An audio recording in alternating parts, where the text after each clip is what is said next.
आज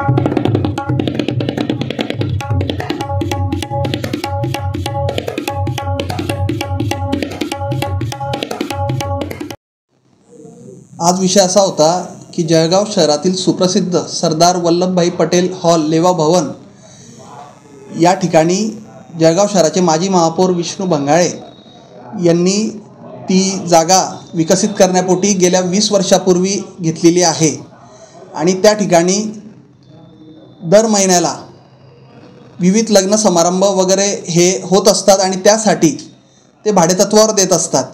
खरं तर ही जी जागा आहे ही मनपा मालकीची ग्रीन झोनची जागा आहे, ओपन स्पेसची जागा आहे. म्हणजेच या ओपन स्पेसवर संबंधित प्लॉटधारक यांचा प्रथम अधिकार आहे असं हायकोर्टाने म्हटलेलं आहे. परंतु त्या ठिकाणी गेम हॉल या प्रयोजनासाठी ही जागा घेऊन त्या ठिकाणी लग्न इत्यादी कमर्शियल कार्यक्रम लावून मोठ्या प्रमाणावर त्या ठिकाणी भाडे आकारले जातात. तसेच वर्षाकाठी माझं म्हणणं आहे की त्या ठिकाणी किमान 100 कार्यक्रम त्या ठिकाणी होत असतात आणि हे 100 कार्यक्रम म्हणजे 100 लग्न असले तर 2 दिवसाचे लग्न जर का इथे असले तर 80,000 ते 1 लाख रुपये भाडं आकारतात. म्हणजे वर्षाकाठी त्यांना 80 लाख ते 1 कोटी रुपये त्या ठिकाणी ते त्याच्यातनं उत्पन्न घेत आहे. तसंच गेल्या 20 वर्षापासून ते त्या ठिकाणी आहे. हा आकडा कोटीच्या घरात आहे. आजपर्यंत विष्णू भंगाळे यांनी केवळ समाजाच्या नावावर राजकारण केलेलं आहे. समाजाच्या नावावर स्वतःचं पोट भरण्याचं काम विष्णू भंगाळेंनी केलेलं आहे हे आपल्या सगळ्यांना कल्पना आहे. काल त्यांनी ज्या पद्धतीने सांगितलं की त्या ठिकाणी कुठलाही कमर्शियल वापर होत नाही, परंतु आपण सगळे जळगाव शहरातील रहिवासी आहेत, तालुक्यातील रहिवासी आहेत. आपल्याला सगळ्यांना कल्पना आहे की आपण किती लग्नांना सरदार वल्लभभाई पटेल हॉल लेवा भवनला गेलेलो असू, परंतु भंगाळेंनी आता समाजाच्या नावावर राजकारण करण्यापेक्षा आपण आजतागायत समाजाला काय दिलं याचं आत्मचिंतन करण्याची वेळ आता आलेली आहे. किती वर्षासाठी या संस्थेला ही जागा देण्यात आली हो?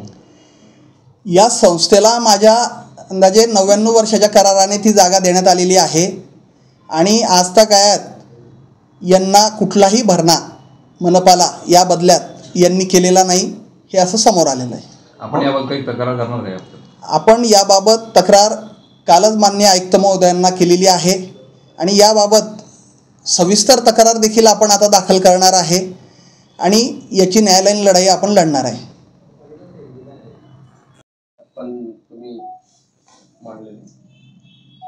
दुसरा मुद्दा जो होता, गांधी उद्यानाजवळ ज्या पद्धतीने विष्णू भंगाळेंनी तिथल्या गोरगरीब कष्टकरी हातावर पोट भरणाऱ्या हॉकर्सला ज्या पद्धतीने धमकवलं, एक विशिष्ट गाडी इतक्या जागेतच लागेल म्हणून त्या ठिकाणी विष्णू भंगाळे स्वतः गेले, त्यांना दमदाटी केली.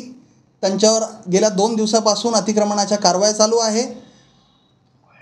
तर यामध्ये आपण देखील त्या ठिकाणी गेलेलो होतो आणि आपण माझ्या वडिलांप्रमाणे मी हॉकर्स यांची बाजू ठामपणे घेतली आणि गांधी बगीच्या समोर जी हॉटेल रुपाली आहे हिच्या बाहेर जी आपल्याला आकर्षित करणारी LED जी होल्डिंग आहे आणि त्याच्या बाहेर एक लोखंडी होल्डिंग आहे मोठी, तर ह्या दोघं जळगाव मनपाने मला पत्रव्यवहार केलेला आहे की या अनधिकृत आहे.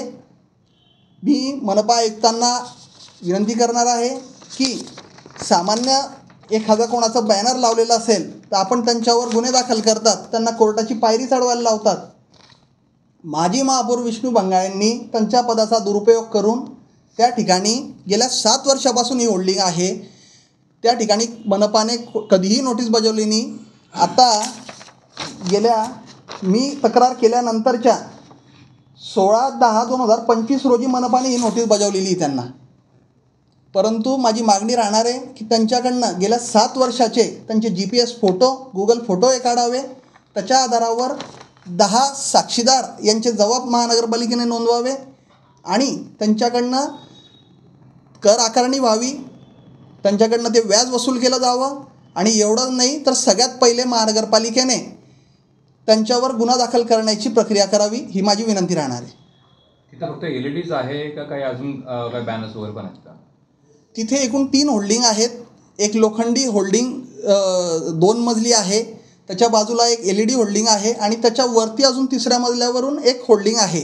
लोखंडी या तिघांची आपण तक्रार केलेली आहे. याबाबत जळगाव शहर महानगरपालिकेने त्यांना नोटीस काढण्यात आलेली आहे.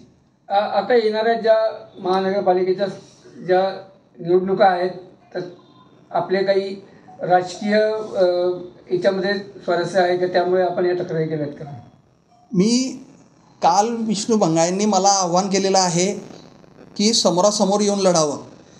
विष्णू भंगाळेंविरोधात न्यायालयीन लढा हा आता खूप मोठ्या पातळीवर होणार आहे आणि आम्ही एकही अर्ज गोपनीय केलेला नाही.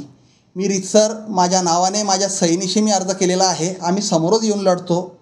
आमच्या घराचं नाव हे समोर येऊन लढणाऱ्यांमध्येच येतं. आम्ही सर्वपक्षीय नाही.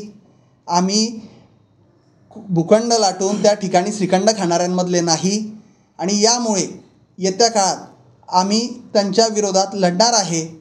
परंतु याच्यामध्ये राजकीय काही नाही. मला जनतेला हेच कळवून द्यायचं आहे की भंगाळे कुटुंब कशा पद्धतीने समाजाच्या नावावर राजकारण करतं, केवळ आपलं पोट भरण्याचं कशा पद्धतीने काम करतं हेच मला या निमित्ताने दाखवून द्यायचं आहे.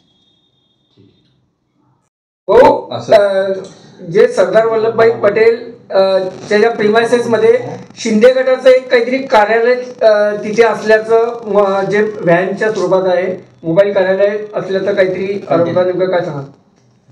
त्या ठिकाणी परवा ते शिंदे गटाचं कार्यालय विष्णू भंगाळे यांच्या नावाने उघडण्यात आलेलं होतं. याचे पुराव्यानिशी फोटो इत्यादी सगळं आपण मान्य आयुक्त महोदयांना दिलेलं होतं. त्या अनुषंगाने तक्रार झाल्याबरोबर अगदी 2 ते 3 तासात त्यांनी तिथले ते फलक वगैरे काढून घेतलेले आहे. परंतु माझी मूळ मागणी ही आहे की मनपाने त्या कार्यालयावर कारवाई का नाही केली, ते कार्यालय जप्त का नाही केलं. मी याबाबत उद्या आयुक्त महोदयांची भेट घेणार आहे. हो, तुम्ही आयुक्तांना नेमकी काय तक्रार केलेली आहे? सदर जागा ही ओपन प्लेस ग्रीन झोनची आहे, मनपा मालकीची आहे. या ठिकाणी कुठल्याही पक्षाचं कार्यालय असणं हे वैध नाही आणि यासाठी ते अवैध असल्याने आपण याबाबत तक्रार केलेली होती. जे माजी महापौर विष्णू भंगाळे यांचं म्हणणं होतं की ती आमच्या संस्थेची जागा आहे, जे सरदार वल्लभभाई पटेल आहे, आणि तिथे फक्त आम्ही तात्पुरत्या स्वरूपात ते ठेवलं होतं. आमचं तिथे कार्यालय नसणार आहे. तिथे असं म्हणे कंटेनर आहे, फक्त कंटेनर स्वरूपात, तात्पुरत्या स्वरूपात. कंटेनरचा वापर जर कधी कार्यालयासाठी होत असेल, याबाबतचे व्हिडिओ फोटो आपण आयुक्त महोदयांना दिलेला आहे. तिथे कशा पद्धतीने पक्षाचं कामकाज होतं आहे असा व्हिडिओ माझ्याकडे, त्यांच्याच पोस्टवरनं जी रील टाकण्यात आलेली होती तो व्हिडिओ माझ्याकडे आहे. मी तो आयुक्त महोदयांना दिलेला आहे आणि त्याचा उपयोग पक्षाच्या कार्यालयासाठीच होत होता.